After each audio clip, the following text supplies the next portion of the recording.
the latest episode of Sales Talk, the TV show that is all about sales.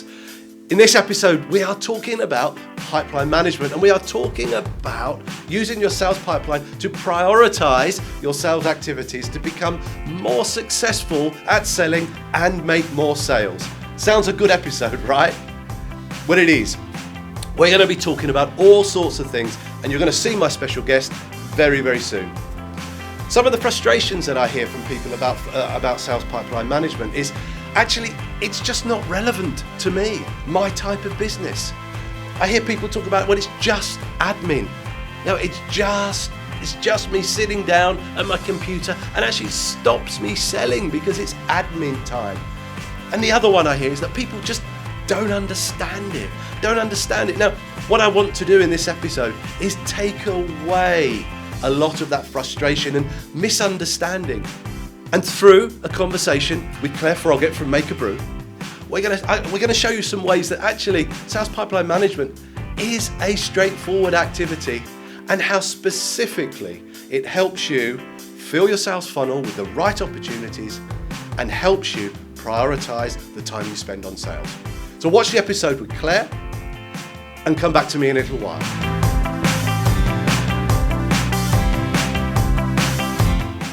Welcome to Sales Talk, and we're here today with Clare Froggatt of Brew. Good morning. Hey, thanks for having us here in your brand new office. Yes, new office, been here a week. Yeah. It's my pleasure. You're the first guests. Well, there we go.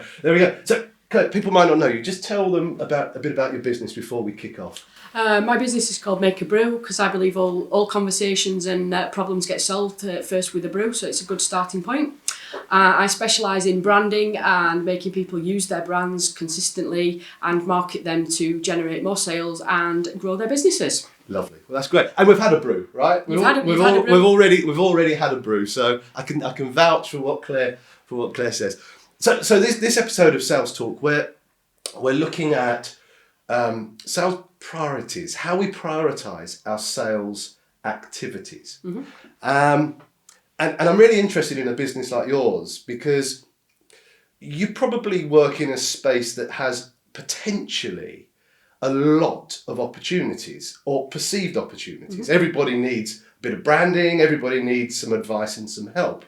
So I'm really interested in how your business prioritises its sales opportunities. What are the things you think about and consider when you're faced with that challenge?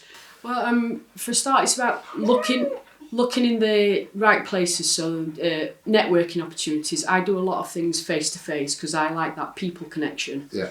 I also do a lot of things online, as in speaking to people either through LinkedIn or Facebook. So on online conversation, it's all about conversation. So for me, it's about working with people that want to do something to either learn or find out a different way of doing something, or they need my help to do it. So I can either teach them something or do it for them. There's quite a few people out there that just call them tire kickers. Right, yeah. That they'll ask you questions and then just go and ignore it. So I guess it's probably an experience thing that you can sift through the people that you meet and find out if it's worth following up. So usually, say at a networking event, somebody says they're interested in some aspect of branding, be it tweaking it for a product or how can I use it better. Not everybody wants to rebrand, they're few and far between because people have got things in place. So I try and make an appointment to follow up straight away, and it doesn't have to be the next day or week, but get an appointment in the diary for a next action to gauge how serious they are about actually doing something or taking it further. Mm-hmm. And equally, if it's an online conversation, I say, yeah, drop me an email or let's schedule a call. And then from that, it's let's meet up or how can we do this and how can I help you? So I guess it's finding out the need of the person and how best I might be able to help them. Particular industries I've got more knowledge on, but the job that I do is about learning about the company. Yeah. And actually my job is to talk to and communicate with their customers, not them. They're the middleman. So it's about looking after that person or business, but ultimately engaging their target audience and their customer. Yeah, I mean, that's really, so there's a couple of really interesting things there already in mind that goes through my mind. That your business, identifying your ideal clients, and we'll talk a bit about that later, is both online and offline. Yes. So that's an interesting point, right? So it's not just all about going networking. It's not just all about sitting behind the keyboard. Mm-hmm. It is a combination. And the other point that's really fascinating there is that your ideal client, in your mind, you're thinking about your customer's customer. Yes. So that is probably something that many of us can think about, is what we're providing. Mm-hmm. Something we're selling to the person in front of us, or is there a next step in that value chain? Right? Yes. Yeah, that's really interesting. So we're sat there, we're going to networks, we're online. How do you go about establishing the people you really want to talk to? Because I sit sometimes behind the keyboard and I get tagged into a post that someone might want some help, or and it's like, oh, they might, but actually they're not quite the right fit. Yeah. What do you do? What kind of strategies, techniques do you have? Again, I think it's how people converse. So if you go into a room, I tend to target networking events that they've either got the right mix of businesses that attend. Now, I try lots of them for 1 or 2 times, so I've kind of got my own idea about who attends and what kind of businesses they are. But it's then about in the room. Now, you find you've got introverts and wall huggers and people who are really quiet. Yeah. I let them come to me because I'm quite people often comment on my energy and how confident I am, and I know that can put people off that are less so. So I let them come to me in that case. But whereas somebody is more closely to how I work and how I talk, like you and I do, we see each other. I mean, we're friends now. It's a hug and a chat, and we're both that direct, if you like. So you can look in a room, and again, it comes down to experience, I think. Life, business, and networking, and you go talk to the people that closely match your approach, because then that's good. Like people talking in a two, you go, can I join you, and strike up conversations. Or sometimes it's like with EBA meetings, I get a guest list the day before the meeting, so I look at all the people that are coming and then look at their websites usually or social media, and if they don't look to have an identity that's right for their business or used consistently, then they're people that I want to have a conversation with. So I will try in the day to, over lunch, over a coffee break or something like that, to talk to them and ask them what they do, how long have they done what they've done, what's changed in the business, and then then let them ask me after that what I do. Yeah. So it's about conversations, really, like I said, and looking at the types of people that are in the room. Yeah. I like to deal with decision makers. Absolutely. Then you know you're having the conversation with the right person. Yeah. And often it's finding out in that time whether they want to do something or when they want to do something. Because I've got a couple of people in my pipeline that want to do something next year. Yeah. And into the middle of next year, I don't mean just the other side of Christmas. So that's there on my radar, and it's just going to be a Christmas message and what you're planning for the new year, how's the business going, so just keeping some touch points in there. We're not even talking about what work we might do. No, I mean, I see some real good insights. I mean, I think you've brought in the word pipeline, which I enjoy. That's your bag. I enjoy a pipeline, but I enjoy it because what you're talking about is that there are regular touch points that you have to keep people, sort of update with your latest blog or latest piece of information, because we know it's 5 to 12 contacts to make a sale. So it's really important that your pipeline is lively. And I think the other piece you start to talk about there is really important to me. It's like when you go to a networking event, there is no harm in researching the people that are going to be there, right? There's no harm in identifying who might be my ideal client. In fact, it's a very, very sensible thing to do. And within that, you started to talk about the decision maker. Yeah, have they got a budget?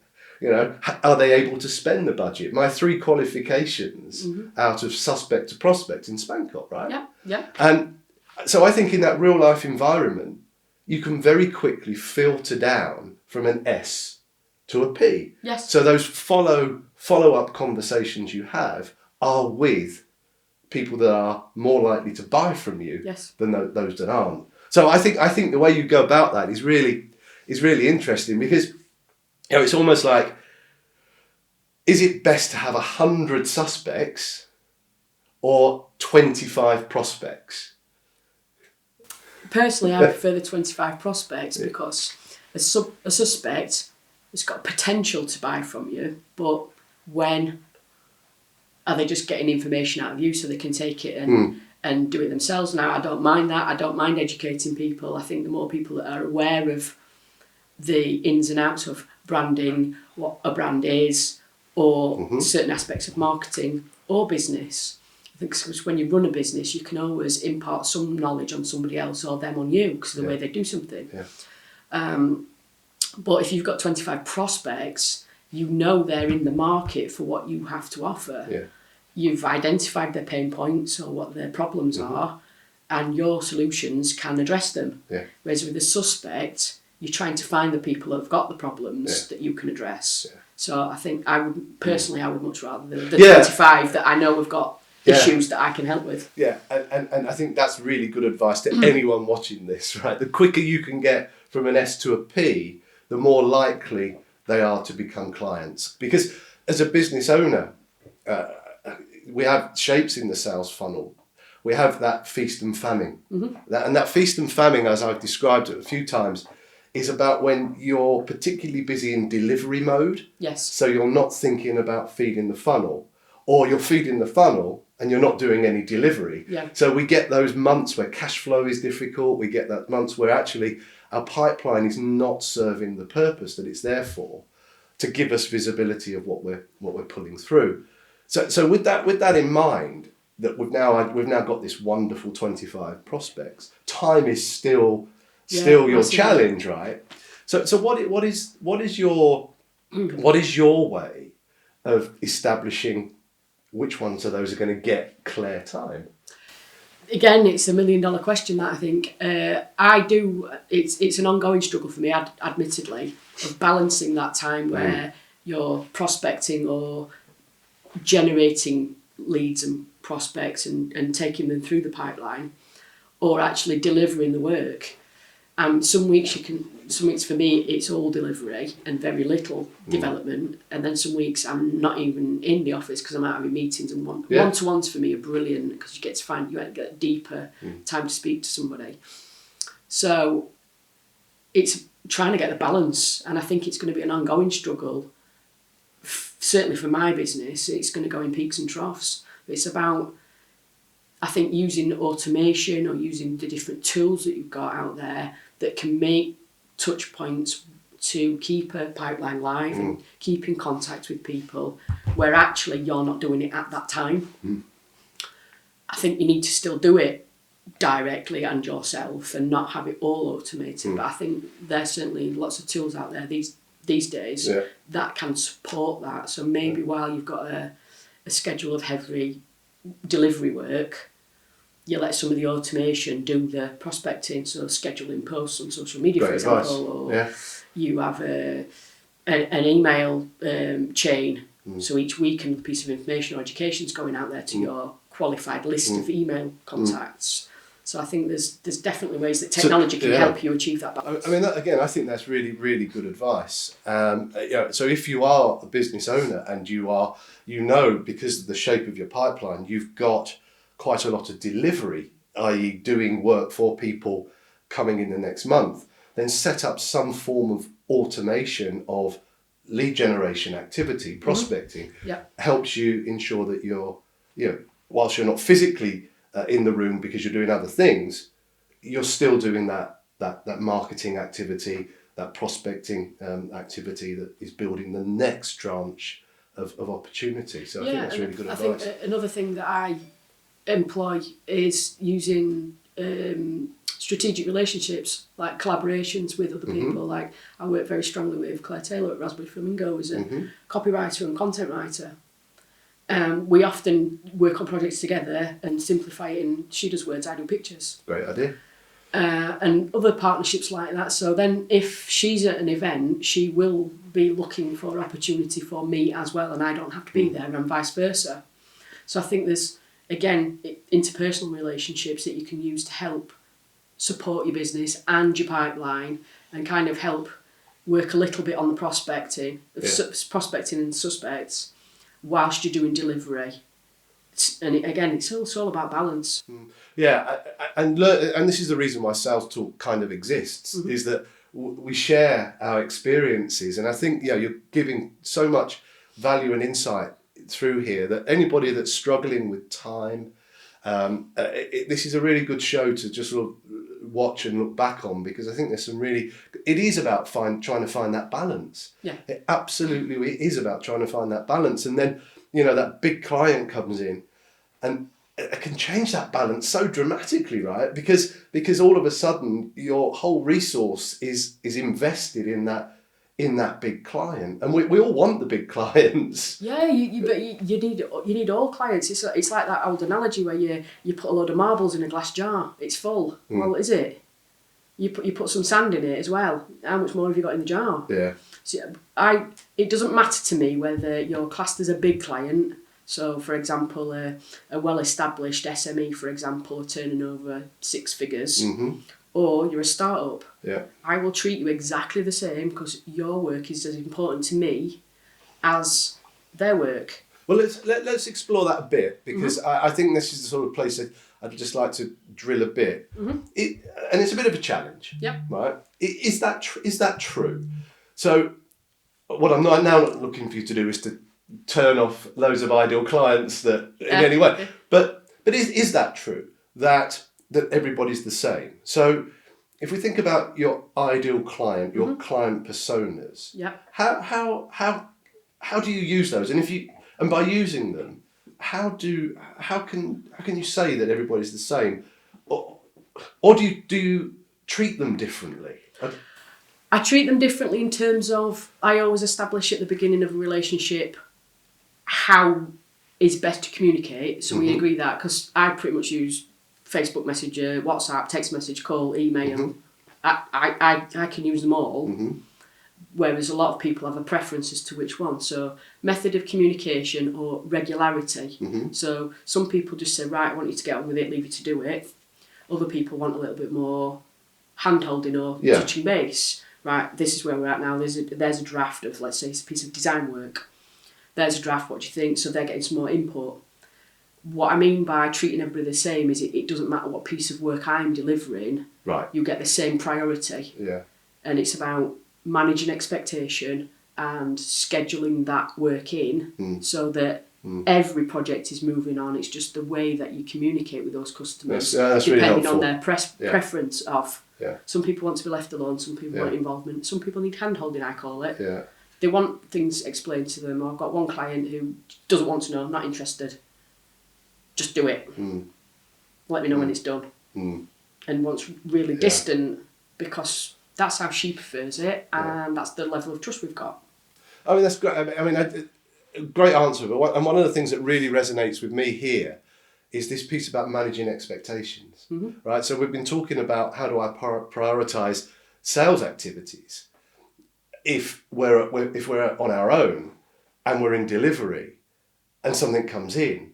I think that's a really genuine statement that you manage expectations, because that promising to deliver, or at least managing in your prospect or in your client's mind what is realistic, is a good way of ensuring that you're not putting excess pressure into your work, right? Yeah. So I think that's really solid advice. It's an ongoing learning curve. I've not perfected it. I know what I need to do and I know what I should do, but occasionally, like say, you get a bit bogged down in delivery or getting something. Yeah. We're all real at the end of the day. Yeah. And I think the way that you manage mistakes or when things have gone wrong, if they're in or out of your control, is equally important. I've had several conversations like that. I believe customer service is equally as important as the service I deliver. So, yeah, I can create a brand like a client working with at the minute. I came up with the ideas, I presented the reasoning behind where the thought had come from, explained everything. He went, I want that one, no changes, job done first time. Yeah. Excellent. And that's why people trust me in the work that I do, because I understand, I've got high empathy and those skills that help me get out of people's minds what they want, but then I also think about what their customers want. Sometimes things go wrong, like I did some banners about 6 months ago, and I'm definitely a pictures person and a visual person, and there was a spelling error on these banners. Right, yeah. The client signs them off, so effectively the responsibility is theirs. But when they came back to me and went, I've just put them up and seen this, and I didn't see it, I went, neither did I. Right, how can we put this right? So we reprinted the banners and went halves on the cost. Yeah.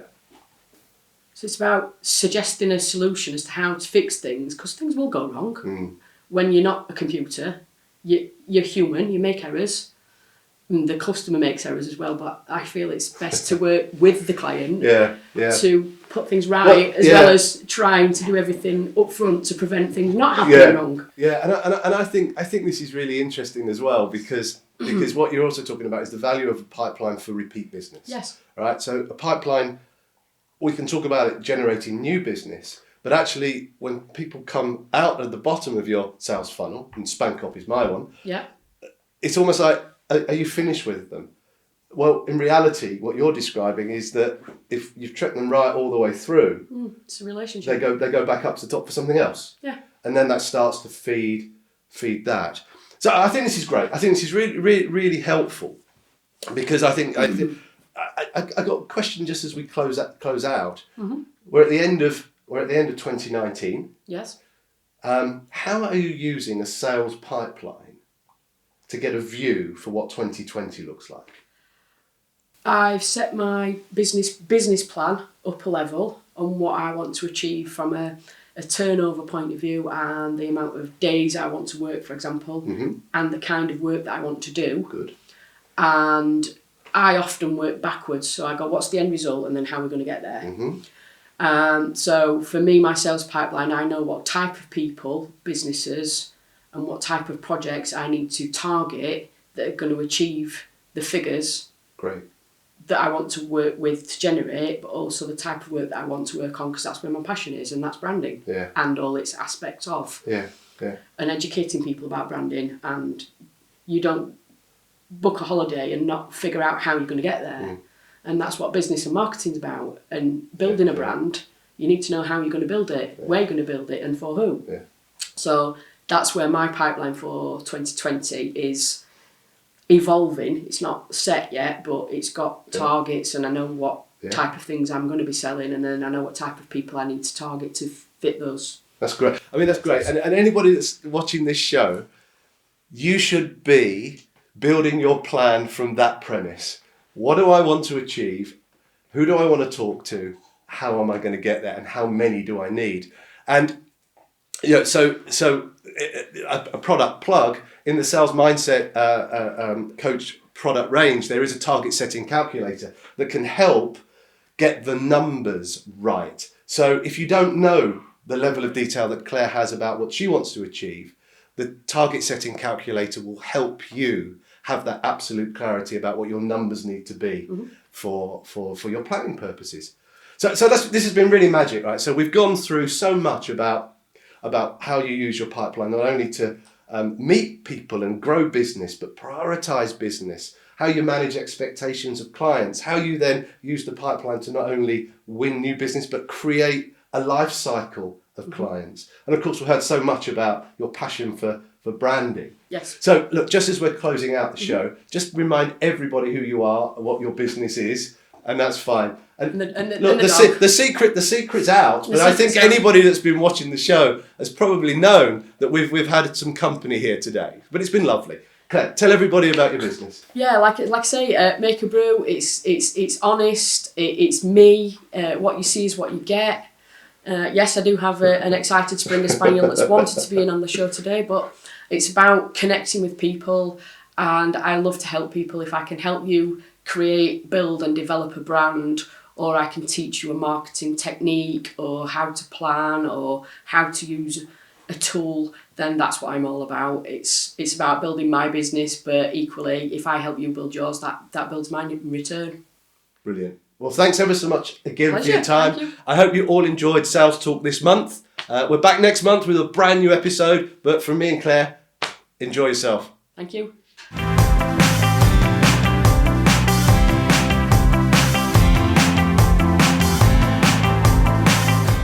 So that was great, wasn't it? Thank you, Claire. That was absolutely amazing. I must say we did enjoy our time together, even though we had the dog interrupting us on a few occasions, but that's great.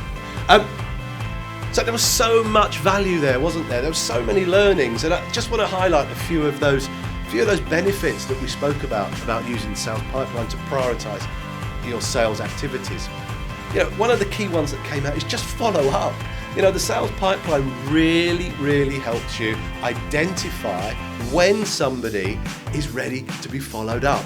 And it ensures that you actually build that in to your sales activities.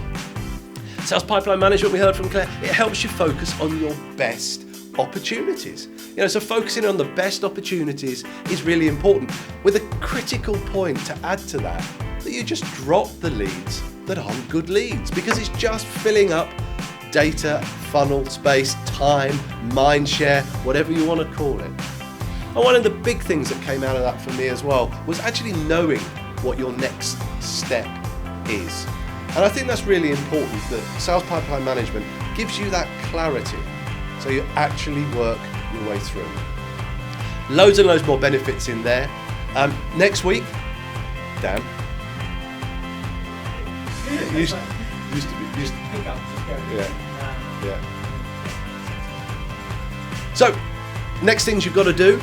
I mentioned about the target setting calculator, getting yourself ready for 2020. Jump into the website. It's only a tenner. And actually, you're going to have your plan set out so you know the numbers you need to make to achieve your goals, and how you'll use the sales pipeline to measure and monitor your sales. Next steps, subscribe to the blog. We've got some really good content coming out about sales pipeline management and prioritizing, because we're now in the new area of sales execution. So loads more value coming there. And of course, don't forget the book, Funnel Vision, Selling Made Easy. Will make a great Christmas present, I'm told. So please jump onto the website, order the book. Lots going on, lots to support you. Next time in the TV show, we're covering a new topic, how to use pre-call planning to set your sales calls up to succeed, making more of the opportunity you have. Well, that's all it is from Sales Talk this time around, and I'll catch you again.